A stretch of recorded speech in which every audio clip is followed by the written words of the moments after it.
여러분들 일주일에 한 번 혹은 두 번 이렇게 세 번 교회를 보시잖아요. 그러니까 이렇게 처음이 있고 그런 것 같은데 저는 설교 시간에 이렇게 자주 오는지 모르겠어요. 요새도 더 오는 것 같아요. 한동안 코로나 때문에 한 두세 달을 편하게 설교해서 그런지 설교하고 나면 또 해야 되고 설교하고 또 해야 되고 이게 참 좋은 일이구나 그런 생각을 합니다. 오늘은 부서진 조각들을 모아주십니다 라는 그런 제목으로 하나님께서 오늘 예를 들려주시는 우리 모두에게는 다른 음성이지만 그 음성들을 꼭 듣는 시간들을 원합니다. 오늘 먼저 찾을 말씀은 창세기 37장입니다. 22절부터 24절을 보시겠습니다.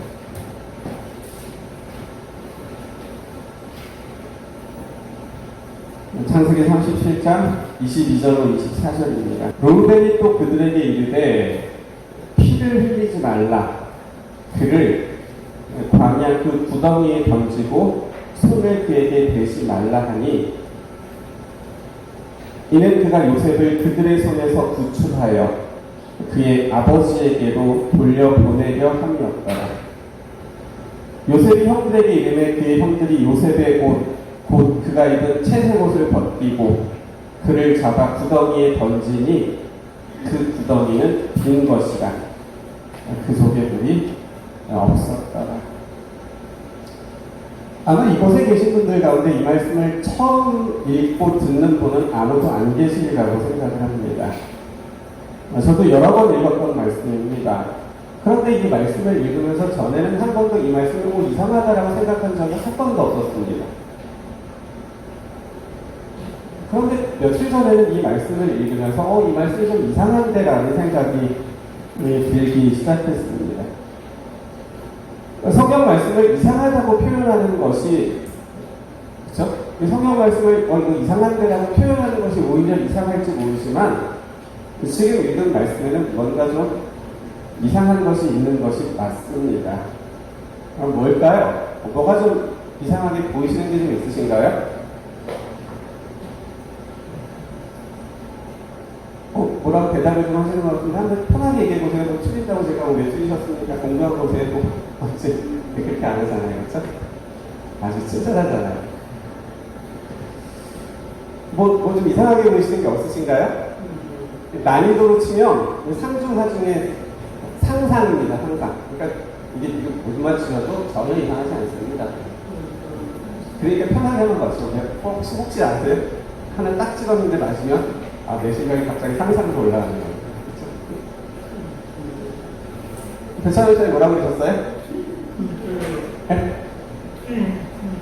빈 구덩이? 예. 뭐 좀 비슷하게 가고 있습니다만 조금 더 가야 됩니다.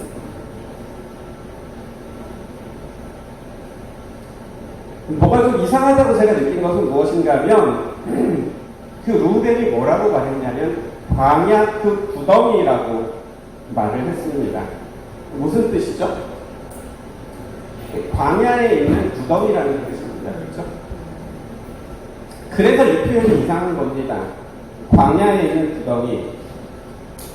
광야에 있는 구덩이, 이게 뭐 이상합니까? 라고 물을 수 있습니다. 그런데 이게 이상한 건 지금 요셉의 형들이 양을 치고 있는 곳이 어디예요? 어디죠? 도단입니다. 아버지가 형들에게 양을 좀 잘 먹이고 돌아오라고 보내죠. 그래서 형들이 세겜으로 처음에 갔는데 거기서 이제 그 목초가 다 떨어지서 도단으로 이동을 합니다. 그래서 지금 도단에 있는 거예요. 그래서 요셉이 형들을 만나기 위해서 세겜으로 갔다 못 만나고 도단으로 옵니다. 그런데 도단은 이스라엘에서 유독 가장 비옥한 땅입니다. 그렇기 때문에 도단은 뭐가 없는 거예요? 광야가 없습니다. 그런데 지금 여기 표현에 어떻게 되어 있냐면 광야 그 구덩이라고 표현을 하고 있는 겁니다. 그렇기 때문에 지금 루벤이 말한 광야 그 구덩이는 환경적이고 지리적인 용어가 아니라는 겁니다. 환경적이고 정말 사막의 광야에 거기 있는 구덩이를 말하는 것이 아니라는 겁니다. 환경적이고 지리적인 용어가 아니라 상징적인 용어라는 겁니다. 구덩이에 요셉이 던져짐으로 인해 이제 17살밖에 되지 않은 그 요셉의 인생이 17살밖에 되지 않은 그 요셉의 인생이 이제 어디에 들어가게 됐다는 거예요? 광야, 사막에 들어가게 되었다는 것을 알려주기 위해서 이 광야 구덩이라는 표현을 했다는 것이죠.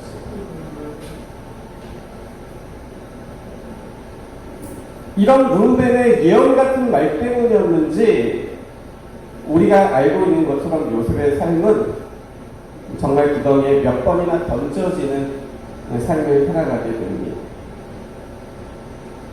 형들에 의해 그 구덩이에 던져진 것은 그중 첫 번째라고 있죠. 이스라엘에는 샘이 거의 없습니다. 그 집안이 안반층으로 이루어졌기 때문에 비가 와도 물이 스며들지 않고 다 흘러가 버립니다. 보이질 않습니다. 그렇기 때문에 물을 저장할 수 있는 웅덩이를 팝니다. 곳곳에 커다란 웅덩이를 팝니다. 물을 저장하기 위한 저장소로 사용을 합니다. 웅덩이들은 그쪽은 이제 겨울에 비가 옵니다. 그 겨울에 비가 오면 그 웅덩이, 파놓은 웅덩이 물이 보이게 됩니다. 그리고 그 물을 언제까지 쓰냐면 늦은 여름까지 씁니다. 그리고 늦은 여름이 지나서 가을쯤 되면 그 구덩이가 비어지게 됩니다. 계절적으로 늘 그렇습니다. 그런데 지금 요셉이 던져진 구덩이는 빈 구덩이였습니다. 그렇기 때문에 요셉은 계절적으로 언제였어요? 그 구덩이에 던져진 것이 가을쯤이었습니다. 만약에 거기에 물이 있었다면 요셉은 던져져서 거기서 죽고 맙니다. 여러분이 그 구덩이를 어느 정도로 상상하실지 모르지만 제가 주석을 좀 찾아봤더니 카리스 주석에서는 커다란 저수 탱크라고 표현하고 있습니다. 그러니까 쉽게 말하면 뭐 한 마리 하나 정도 묻을 수 있는 혹은 몇 개 묻을 수 있는 그런 무덩이가 아니었던 거죠. 엄청나게 큰 무덩이였던 거예요.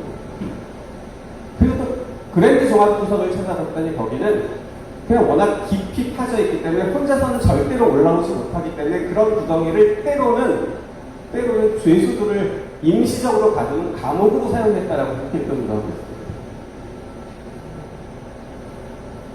절대로 못 빠져나오는 거예요. 그리고 그런 절대로 혼자 빠져나올 수 없기에 때로는 죄수들을 가두는 감옥으로 사용했던 그 구덩이에 누가 던져진 거예요? 요셉이 7살의 나이에 던져진 거예요.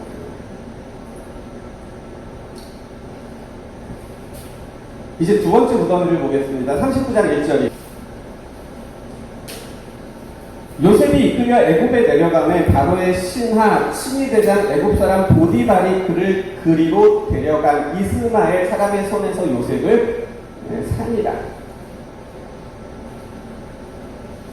애굽으로 풀려가서는 이제 보디발의 집에 노예로 가게 됩니다. 노예는 절대로 자신의 힘으로는 노예 신분을 벗어날 수 없습니다. 죽어야만 노예의 신분을 벗어버리게 됩니다. 살아서는 절대로 노예의 신분을 벗어버리지 못합니다. 요셉이 따지게 된 두 번째 구덩이입니다. 살아서는 절대 뭐하지 못하는, 절대로 빠져나오지 못하는 그 노예라는 구덩이에 던져지게 되는 거죠. 끝을 알 수 없는 노예 생활이 시작되고 정말로 요셉은 그 보디발의 집에서 10년 이상의 노예 생활을 하게 되는 겁니다. 그런데 또 문제가 생깁니다. 39장 10절부터입니다. 여인이 날마다 요셉에게 청하였으나 요셉이 듣지 아니하여 동침하지 아니할 뿐더러 함께 있지도 아니하니라. 그럴 때 요셉이 그의 일을 하러 그 집에 들어갔더니 그 집 사람들은 하나도 거기에 없었더라. 그 여인이 그의 옷을 잡고 이르되 나와 동침하자. 그러나 요셉이 자기의 옷을 그 여인의 손에 버려두고 밖으로 나가며 그 여인이 요셉이 그의 옷을 자기 손에 버려두고 도망하여 나감을 보고 그 여인의 집 사람들을 불러서 그들에게 이르되 보라, 주인이 히브리 사람을 우리에게 데려다가 우리를 희롱하게 하는도다. 그가 나와 동침하고자 내게로 들어오므로 내가 크게 소리 질렀더니 그가 나의 소리 질러 부름을 듣고 그의 옷을 내게 버려두고 도망하여 나갔느니라 하고 그의 옷을 곁에 두고 자기 주인이 집으로 돌아오기를 기다려 이 말로 그에게 말하여 이르되 당신이 우리에게 데려온 히브리 종이 나를 희롱하려고 내게로 들어왔으므로 18절이요. 내가 소리질러 불렀더니 그가 그의 옷을 내게 버려두고 밖으로 도망하여 나간다니까. 그의 주인이 자기 아내가 자기에게 이르기를 당신의 종이 내게 이같이 행하였다 하는 말을 듣고 어떻게 했어요? 시인이 노한지라. 그런데 20절이요.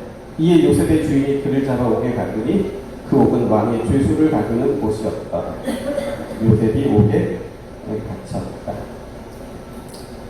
뭐 여러분 아시는 내용이기 때문에 제가 자세히 설명하지 않습니다.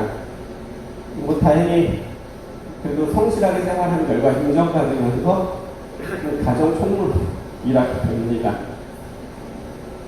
그런데 보디발의 아내가 날마다 유혹합니다. 요셉은 거절하죠.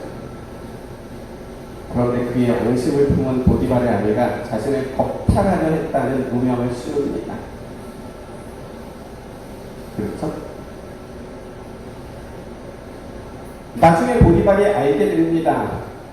우리가 이제 성경에 보면 신이 노했다라고 기록하고 있습니다. 이게 아주 몹시 화가 나는 거죠. 뭐 상황은 그럴 수밖에 없잖아요. 자기 아내를 성폭행하려고 했다는데 그 말을 듣고는 뭐 그럴 수도 있지 할 사람이 어딨어. 또 말도 안 돼. 게다가 노예가 그 신이 노했습니다. 근데 시위 노했던 그 보디발이 어떻게 그 일을 처리하게 돼요? 고개 가줍니다. 보디발은 당장 그 자리에서 요셉을 죽일 수 있었습니다. 그런데 요셉을 죽이지 않죠. 요셉이 살던 시대에는 죄를 지은 사람을 즉시 죽일 수 있었습니다. 게다가 노예가 주인을 상대로 한 범죄라면 더욱 그랬습니다.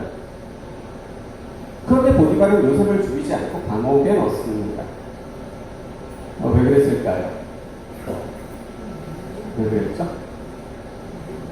예, 랍비들은 이렇게 설명합니다. 제가 찾아보니까 랍비들이 왜 그렇게 죽이지 않고 왜 옥에 넣었는지를 이렇게 설명하더라고요. 읽어드릴게요. 아내가 보여주는 요셉의 옷을 살펴본 보디발은, 그때 이제 남편이 돌아오니까 그 보디발의 아내가 요셉이 자기가 갖고 있는 요셉의 옷을 내보이면서 저 당신이 데리고 온 저 히브리 노예가 나를 겁탈하면서 그렇게 막 흥분하면서 얘기를 했을 때 보디발이 그 옷을 받아드는 겁니다. 그리고는 보디발은 그 옷을 받아들자마자 아내가 거짓말을 하고 있다는 사실을 바로 알아차렸다. 그녀의 말대로라면 요셉의 옷은 앞이 찢어져야 했다. 그런데 요셉의 옷은 뒤가 찢겨져 있었다. 이게 무슨 말이죠? 이거 자세하게 설명하지 않으면 되잖아요. 그러니까 이게 누군가가 나한테 다가오려고 할 때 내가 거부하려고 하다가 뭐가 찢어졌으면 그건 앞이 찢어야 되는 게 맞는 거잖아요. 근데 요셉의 옷은 앞이 아니라 어디가 찢어졌다는 거예요? 뒤가 찢어졌다. 그 뒤가 찢어졌다는 말은 도망가다가 누구 손에 잡혔다는 거예요? 자기 아내 손에 잡혔다는 거예요. 뿌리치고 도망가는 요셉을 도망가지 못하도록 뒤에서 붙잡았다가 옷이 벗겨졌기 때문이다. 그래서 보디발은 그녀가 무슨 짓을 했는지 바로 눈치를 챘지만 내색할 수는 없었다. 사실대로 밝히면 집안 망신에 자기 체면도 말이 아니었기 때문이다. 그래서 모든 것을 묻어두기로 하고 요셉을 감옥에 가두는 선에서 일을 마무리했다라고 기록합니다. 그래서 요셉이 죽지 않은 겁니다. 옥에 갇혀진 거죠. 보디발은 그 일을 공명정대하게 처리하지 않습니다. 무엇이 잘못됐는지 시시비비를 가리지 않았습니다. 왜요? 가리는 것이 누구에게 유익하지 않아요? 자기에게 유익하지 않습니다. 그래서 보디발은 요셉을 자신을 위해서 옥에 가둡니다. 하지만 요셉은 어떻게 되는 거예요? 요셉은 옥에 갇히게 되는 겁니다. 또 한 번 더 헤어날 수 없는 더 깊은 구덩이로 던져집니다. 40장 15절 보세요. 40장 15절이요. 나는 히브리 땅에서 끌려온 자요 여기서도 옥에 갇힐 일은 행하지 아니하였나이다. 누가 하는 말이죠? 요셉이 하는 말입니다. 누구에게 하는 말이에요? 그 옥에 같이 갇혔었던 그 왕의 술 마시는 관원장의 통을 해석해주고는 그에게 하는 말입니다. 나는 절대로 옥에 갇히는 일을 하지 않았습니다라고 말하는 거죠. 여기서 지금 요셉이 말한 옥은 히브리 말로 보르라는 말입니다. 근데 그 의미가 구덩이라는 뜻입니다. 다시 말하면 요셉이 갇혔던 감옥은 구덩이였던 겁니다. 보디발은 요셉에게 죄가 없다는 것을 알았지만 자신을 위해서 그것을 밝혀주지 않습니다. 요셉을 옥에 가둡니다. 다른 사람들이 요셉을 어떻게 볼까요? 주위를 성폭행한 파렴치한 죄인으로 봅니다. 빠져나올 수 있을까요? 아니요. 그걸 유일하게 밝혀줄 수 있는 사람은 보디발입니다. 근데 보디발이 침묵합니다. 자기를 위해서, 자기 가족을 위해서 침묵하면서 요셉을 옥에 가둔 겁니다. 빠져나올 수 있는 가능성은 1도 되지 않습니다. 절대 빠져나올 수 없는, 요셉이 빠져나오면 어떻게 되는 거예요? 자기 아내가 하는 일, 그리고 자기가 그 일을 벗기 위해서 죄 없는 요셉을 옥에 가둔 일이 드러나게 되니까 절대 못 나오게 돼요. 보디발이 낫게 되는 거예요. 그래서 요셉은 어떻게 되는 거예요? 더 빠져나올 수 있는 더 깊은 구덩이에 던져지게 되는 거죠. 요셉이 어떻게 될까요? 우리는 이미 요셉의 이야기를 알고 있습니다. 그래서 50장을 좀 가겠습니다. 50장 정도. 창세기 50장. 5절부터 7절입니다. 창세기 50장 5절부터 7절 말씀 같이 읽겠습니다. 읽으시면서 제가 이 말씀을 왜 찾았는지 한번 찾아보세요. 그냥 듣기만 하면 졸리시니까, 그렇죠? 목사님 그걸 왜 찾았지? 한번 생각하면서 한번 같이 읽어보겠습니다. 같이 읽습니다. 우리 아버지가 시작.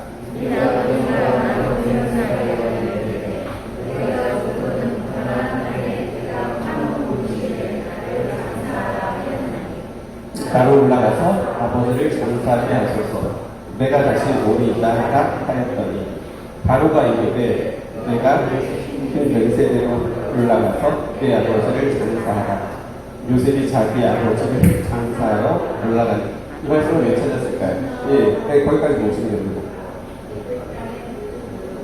예, 거기까지 보시면 됩니다. 이 말씀을 왜 찾았을까요?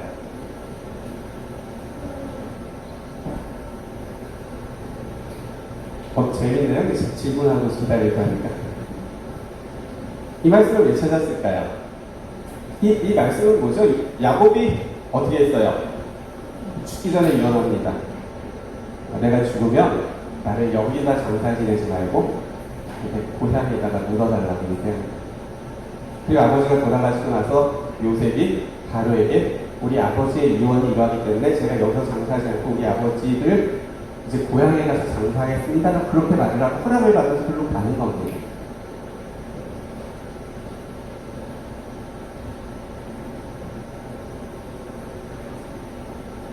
이 말씀을 왜 찾았냐면요. 요셉이 그렇게 형들의 손에 의해서 팔려가서 애굽에 와서 수십 년을 생활하다가 처음 고향으로 돌아가는 거예요. 그런데 고향으로 처음 돌아가는 것보다 훨씬 더 의미가 있는 것은 무엇인가 하면 고향으로 가는 길에 어디를 지나가게 돼요? 고향으로 가는 길에 어디를 지나가게 돼요? 형들에 의해서 자신이 던져졌던 그 구덩이 앞을 지나가게 돼요.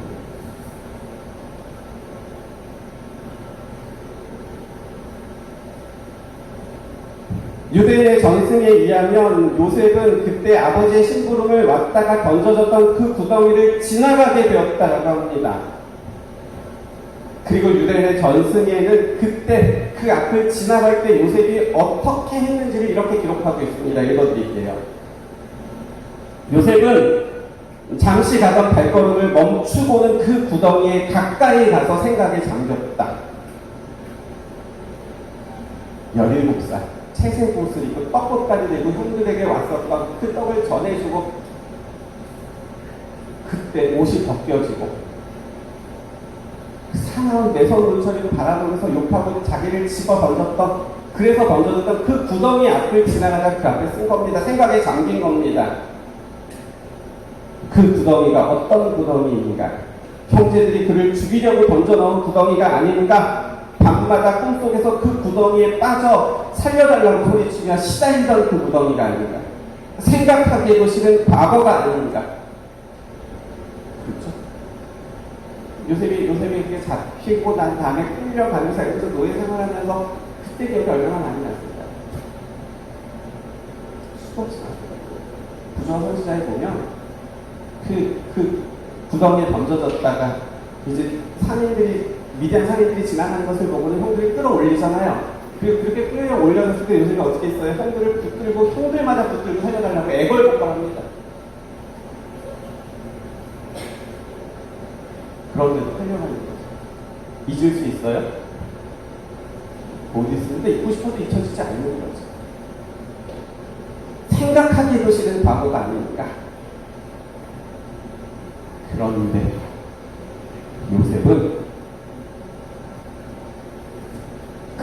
요셉은 그 구덩이를 향해 축복하고 하나님에게 감사를 드렸다고 합니다.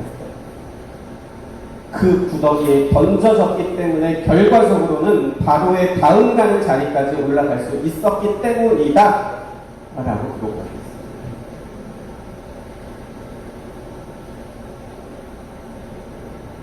지나가던 길에 그 구덩이를 보고는 요셉이 발걸음을 멈추는 겁니다.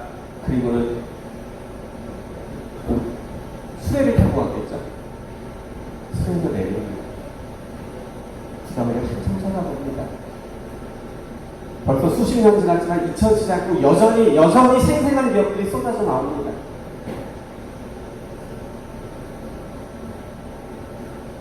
그런데 요새는 그 구덩이를 향해 한참을 생각한 중에 그 구덩이를 향해 축복합니다. 그리고 하나님께 감사했습니다. 왜 그랬습니까? 그 구덩이가 자기를 애굽의 총리로 만들어줬기 때문에 그렇습니다. 첫 번째 구덩이에 빠지지 않았다면 요셉이 애굽의 총리가 될 수 있었을까요? 없었을까요?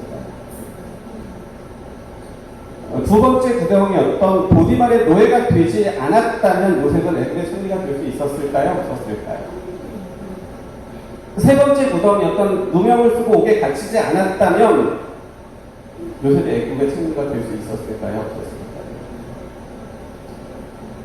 로스 우스터만이라는 화가가 있습니다. 저도 뭐 이분을 개인적으로 아는 건 아니고 저도 책에서 봤습니다. 그런 화가가 있다고 합니다. 여러분은 여러분의 집에 이제 새로 이사를 갔어요. 새로 이사를 갔으니까 이제 도배도 새로 하고 그다음에 가구도 새 걸로 딱 들여놨어요. 근데 자고 일어났더니 그 다음날 아침에 잠깐 나갔다 왔더니 막 어린 아이가 둘이서 셋이 혹은 그 집안을 막 펜을 가지고 뭐 사인펜을 가지고 막 엉망진창으로 만들어놨다면 그럼 어떡하시겠어요? 이게 어떤 상황인지 이해가 되잖아요. 아주 깨끗하게 잘 정당한 반장이 나는데 우리가 막 낙서를 하고 장난을 치고 막 그렇게 놓은 겁니다. 뭐 우리가 좀 화를 내고 소리를 지르고 그렇게 하겠죠. 그런데 우스터만은 그렇게 하지 않았습니다. 마음대로 낙서를 하게 합니다.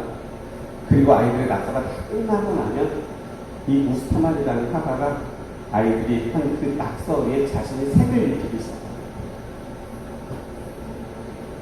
그러면 그 색을 입히는 작업이 다 끝나고 나면 그러면 놀랍게도 그 벽에는 상상할 수 없었던 놀라운 작품이 탄생을 하게 된다. 아무나 할 수 있을까요? 아무나 못합니다.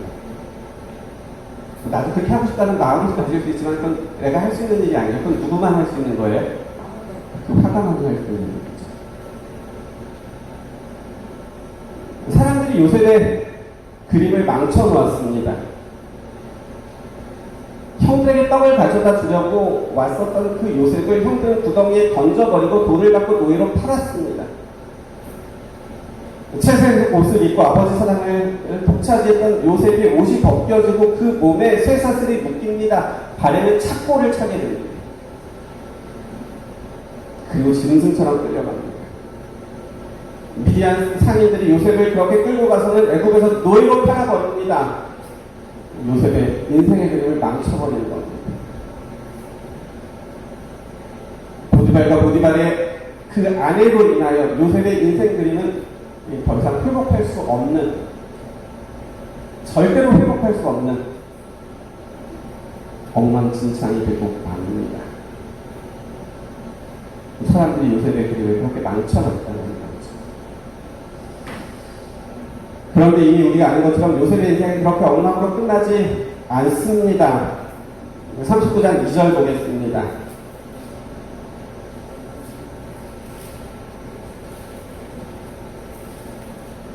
39장 2절입니다. 여호와께서 요셉과 함께 하심으로 그가 형통한 자가 되어 그의 주인 애굽 사람의 집에 있으니 3절입니다. 그의 주인이 여호와께서 그와 함께 하심을 보며 또 여호와께서 그의 범사에 형통하게 하심을 보았더라. 23절이요. 보디발의 집에서만 그런 것이 아닙니다. 23절 보세요. 다시 읽어볼까요? 간수장은 시작. 간수장은 그의 손에 맡긴 것을 무엇이든지 살펴보지 아니하였으니 이는 여호와께서 요셉과 함께 하십니다. 여호와께서 그를 범사에 포기하게 하셨다. 사람들은 요셉의 그림을 망쳐놨습니다. 그의 인생을 망쳐버린 거죠. 구덩이에 던지고 팔아버린 거예요. 샀었던 상인들은 노예로 팔아버린 거예요. 노예로 살아가는 것도 억울해 죽겠는데 성폭행범이라는 누명을 쓰고 옥에 가둬버립니다. 그리고 절대로 나오지 못하게 막습니다. 나오면 안 되니까. 남은 고디발이 자신의 잘못이 드러나게 되니까 절대로 나오지 못하게 막아버리는 겁니다. 사람들은 그렇게 요셉의 인생을 망쳐버렸습니다. 그런데 지금 우리가 읽은 말씀을 보면 사람들이 그렇게 망쳐놔버린 그 요셉의 삶 가운데 누가 함께 하셨어요? 하나님께서 함께 하셨습니다. 그리고 하나님께서는 함께 하시면서 그의 삶을 형통하게 하셨다. 그렇게 기록하고 있습니다. 형통이라는 말이 히브리 말로 찰라흐라는 말입니다. 근데 그 말의 뜻은 막힌 것을 뚫고 나가는 것, 강을 건너는 것, 산을 넘어가는 것, 장애물을 극복하는 것, 돌파하는 것, 형통을 그렇게 설명하고 있습니다. 사무엘하 19장 17절에 보시면 그와 함께하여 요단강을 밟고 건너 왕 앞에 나아갔다라는 말씀이 있습니다. 강을 밟고 건너가 찰나라는 단어입니다. 형통이라는 말이죠. 무슨 뜻인가 하면 가로막혀 있지 않은 것이 형통이 아니라 가로막혀 있는 것을 건너는 것이 형통이라고 설명하고 있는 겁니다. 요셉은 모든 난관을 돌파해 나갑니다. 빠져나올 수 없는 구덩이에 던져졌으나 살아서 나왔습니다. 노예로 팔려갔으나 장군의 집에서 총구의 일을 봅니다. 보디발의 아내가 누명을 뒤집어 씌워 죽이려 했으나 죽지 않고 감옥에 던져졌고 살아서는 나오기 힘든 감옥에 들어갔지만 결국 살아서 나오게 됩니다. 하나님께서 함께 하셨고 하나님께서 형통케 하셨기 때문이었습니다. 이제 여러분들에게 좀 긴 글을 좀 읽어드리겠습니다. 형통은 막힘이 없고 장애물이 없고 하는 일마다 잘 되고 계속 파란 신호들이 들어오고 금수저 인생을 사는 것이 아니다. 고난이나 고통 또는 어려운 일이 없는 것이 아니라 역경을 극복하고 나가는 것이다. 장애물이 있어도 그것을 잘 뚫고 헤쳐 나가고 있다면 형통한 것이다. 광야를 지나고 있어도 잘 버티고 있다면 형통한 것이다. 누가 봐도 노예로 팔려온 요셉은 형통한 사람이 아니었다. 억울하게 누명을 뒤집어 쓰고 감옥에 갇혀있는 요셉은 형통한 사람이 아니었다. 하지만 그는 사실 형통한 가운데 있었다. 다 잘되는 가운데 있었다. 구덩이에서 시작하여 그는 왕궁으로 가고 있었기 때문이다. 잘되는 것이 하나도 없어 보이는 없는 것처럼 보여도 사실은 잘되고 있는 중일 수 있다. 하나님을 사랑하는 자, 곧 그의 뜻대로 부르심을 입은 자들에게는 모든 것이 협력하여 선을 이루기 때문이다. 모든 것이 협력해서 선을 이루는 것, 이것이 바로 형통이다. 요셉이 바로 그런 삶을 살았다. 세상 사람들은 만사 형통을 이야기한다. 그러나 성경은 만사 형통이 아니라 만사 협통을 이야기한다. 만사 협통이란 모든 것이 협력해서 선을 이루는 것을 말한다. 요셉의 형제들이 요셉을 죽이려고 구덩이에 던져 넣었다. 애굽의 노예로 팔려갔다. 억울하게 누명을 쓰고 감옥에 던져졌다. 그런데 완성되어진 요셉의 그림을 보니 요셉이 어디에 있는가? 아직도 구덩이에 있는가? 아직도 노예 생활하고 있는가? 옥에 갇혀 있는가? 아니다. 바로의 왕궁에 앉아있다. 누가 이런 그림을 그린 것인가? 바로 하나님이시다.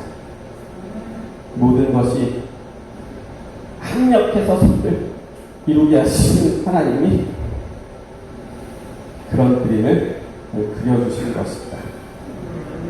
요나가 하나님을 피해 도망가려고 욥바로 내려갔다. 마침 다시스로 가는 배를 만납니다. 마침 그 배가 거기 있어서 그 배를 탔다는 것이다. 하지만 마침이라는 단어는 성경 히브리 성경에 등장하지 않는다. 한글 성경에만 나온다. 만일 그 배가 1시간 전에 출발했다고 하자, 그러면 요나는 도망가지 못했을 것이다. 그런데 마침 그 배가 떠나려는 찰나에 욥바에 도착해서 무사히 배를 탈 수 있게 된 것이다. 그러나 그 배가 거기에 없었다면 어떻게 되었을까? 풍랑을 만나지도 않았을 것이고 바다에 던져지지도 않았을 것이고 물고기 뱃속에 들어가지도 않았을 것이다. 마침 그 배가 거기 있었던 것이 그래서 요나에게는 잘 된 일이 아닌 것이다. 요나처럼 잘 되고 있는 것처럼 보여도 사실은 안 되고 있는 중일 수 있고, 요셉처럼 안 되고 있는 것처럼 보여도 사실은 잘 되고 있는 중일 수 있다. 지금 안 되고 있는 것처럼 보인다고 해서 불통한 것이 아니고, 지금 다 잘 되고 있는 것처럼 보인다고 해서 형통한 것도 아니다.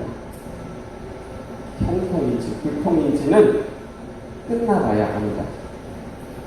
요셉은 처음부터 끝까지 다 불통한 것처럼 보였으나 사실은 형통하고 있는 중이었다. 왜냐하면 그의 부서진 조각들을 하나님께서 하나로 그분의 계획대로 모으고 계셨기 때문이다. 이제 우리 얘기를 좀 하면서 말씀을 좀 마무리 지으려고 합니다. 여러분은 형통하십니까? 아니면 형통하지 못하십니까? 정답은 뭘까요? 지금은 모른다는 겁니다.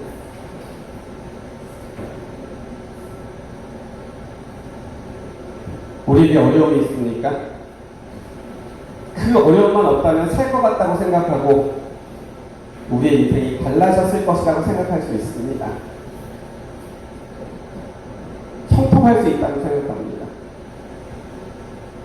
그것만 아니었으면, 그 일만 아니었으면, 그 사람만 아니었으면, 그 선택만 아니었으면, 그때 내가 다른 선택을 했다면, 내가 거기를 나가지 않았더라면, 왜 그런 생각들 다 있잖아요.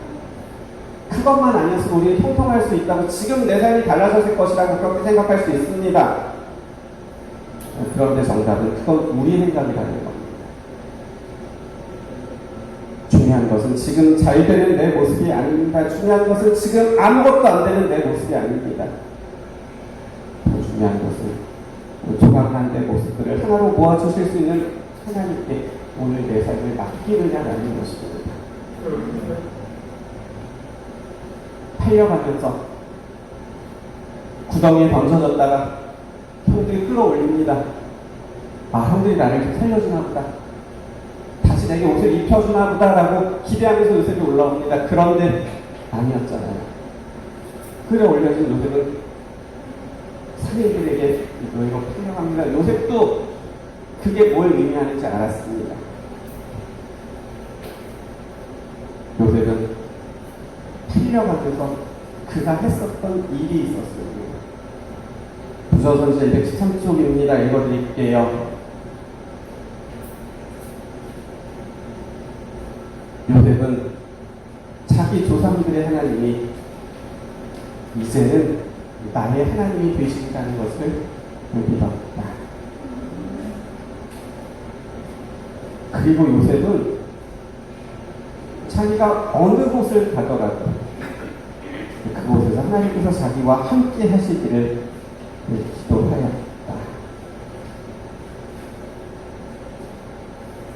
잡혀가면서 끌려가면서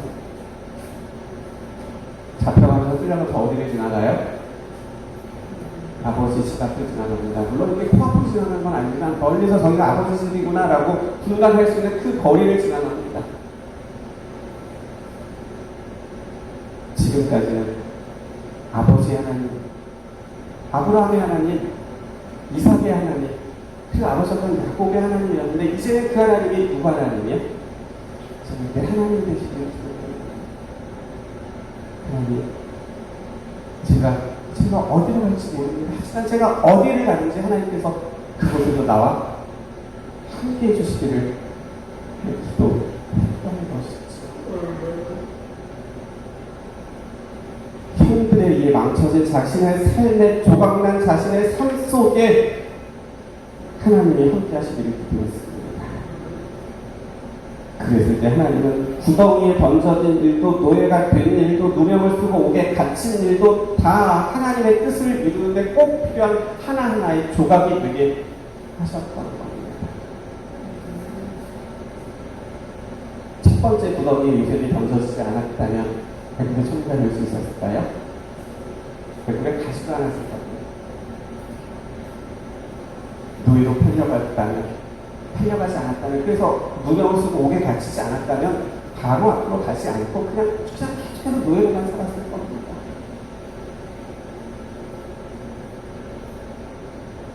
지난 수개월 동안 제가 저에게 성도님들 가운데 가장 많이 만났던 분이 우리 이광민 씨입니다. 이광민 성도님이시고 여기 계신 분이 반갑습니다.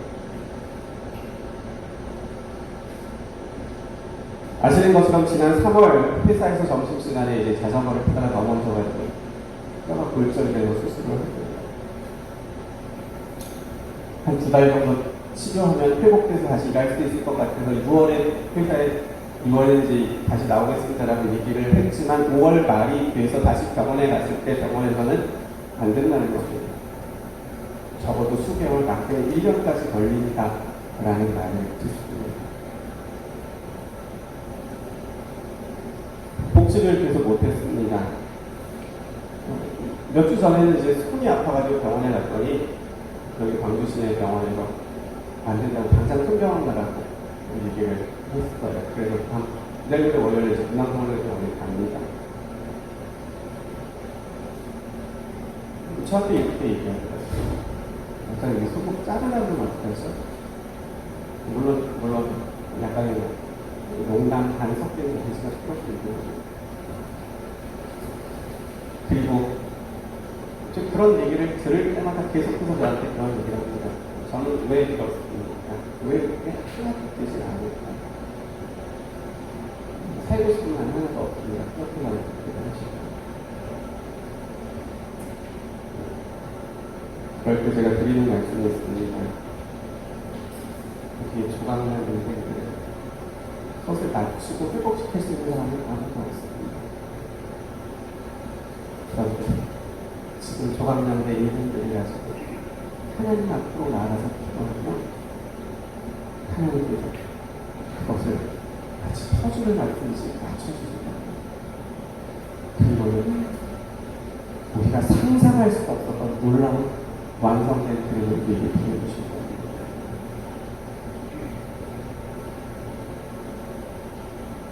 지금의 아픔들, 어려움들, 기억하고 싶지 않은 그 경험들, 그 모든 것들을 다 하나님의 뜻을 이루는데 놀랍게 사용하실 겁니다.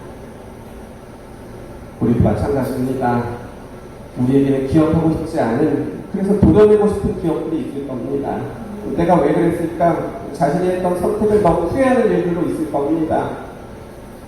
그런 선택 때문에 내가 더 깊은 구덩이에 빠진 삶을 살아가고 있다고 생각하기 때문입니다. 그때 내가 다르게 선택했다면 지금 내 인생이 너무 달라졌을 것이라고 생각합니다. 우리에게는 그렇게 보입니다. 요셉도 그랬습니다. 그런데 요셉은 나중에서야 이렇게 말합니다. 오늘의 마지막 말씀입니다. 45장 5절부터 7절입니다.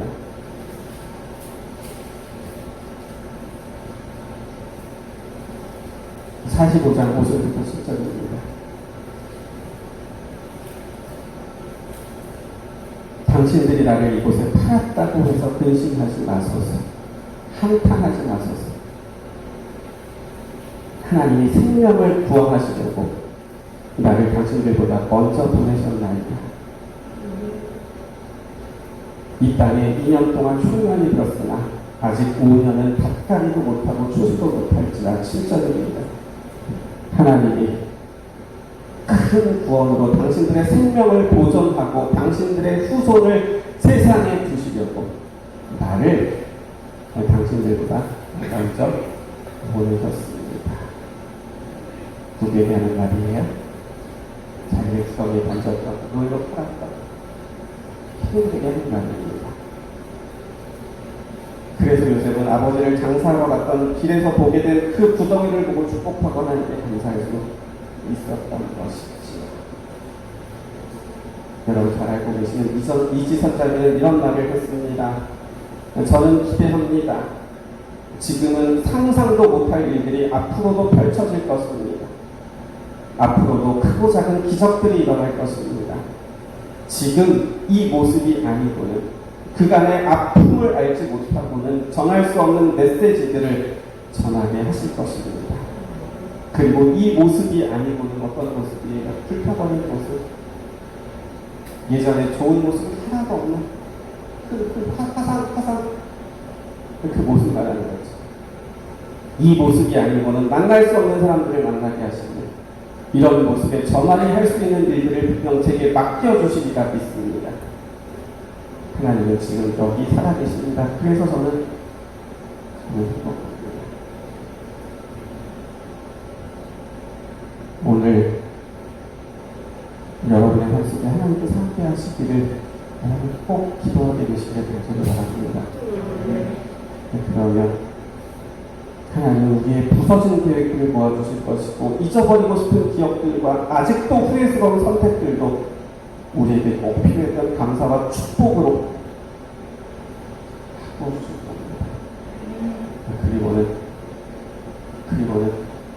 우리를 정말 구원의 길로 인도하실 겁니다.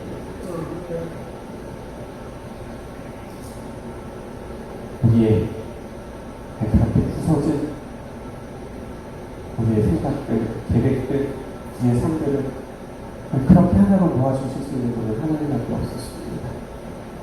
지금 내 삶이 어려우며 힘들수록 더 하나님 앞으로 나아가서 그 모든 것들을 하나님께 온전히 내어놓는 우리 모두가 되시기를 간절히 바라면서 말씀을 마치겠습니다. 하나님, 사람들이 요셉의 그림을 망쳐버렸습니다. 찢어버렸죠. 구덩이에 던집니다. 헤어나올 수 없도록 막아버립니다. 그런데 요셉은 그렇게 달라진 자신의 운명 앞에서 기도합니다. 망쳐졌지만 할 수 있는 것이 아무것도 없지만 그냥 내가 아버지한테 심부름 가지 않겠다고 말할 걸 그런 후회만 있지만 하나님 이렇게 찢어져 버린 저의 삶 속에 함께하여 주시기를 요셉이 기도했던 것이지. 기도의 응답이 있었습니다. 하나님께서 함께하셨습니다. 그리고는 형통케 하셨습니다. 형통이라는 말은 하는 일마다 잘 되는 것이 아니라 어려움이 없는 것이 아니라 그 앞에 어떤 어려움이 있다 할지라도 그것을 뚫고 나갈 수 있게 하셨던 겁니다. 그리고는 요셉에게 있어서 기억하고 싶지 않은 기억들, 도려내고 싶은 시간들, 수많은 선택에 대한 후회들, 그런 것들조차도 하나님은 하나씩 맞춰주셔서 모아주셔서 요셉이 상상할 수도 없었던 놀라운 작품을 요셉의 인생으로 내어놓으셨던 겁니다. 그래서 요셉은 아버지를 장사하러 가던 그 길에 수십 년 전에 자신이 던져졌던 그 구덩이 앞에 서서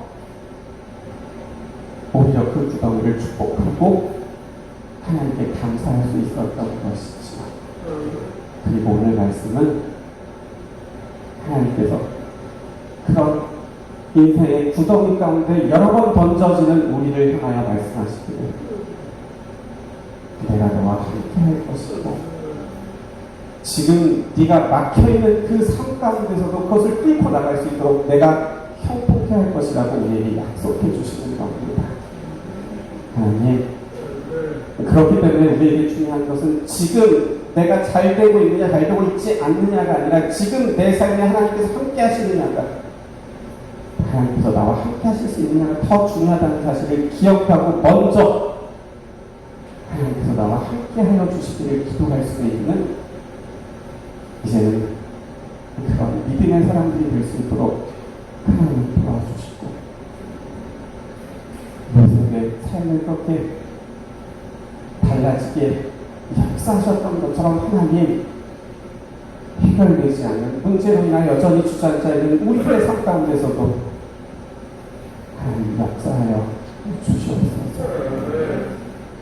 그래서 우리 모두가 구덩이 앞에서 축복하고 감사할 수 있는, 우리 모두가 구덩이 앞에서 축복하고 감사할 수 있는 우리 모두에게 도와주시기를 예수님의 이름으로 간절히 기도드립니다. 아멘.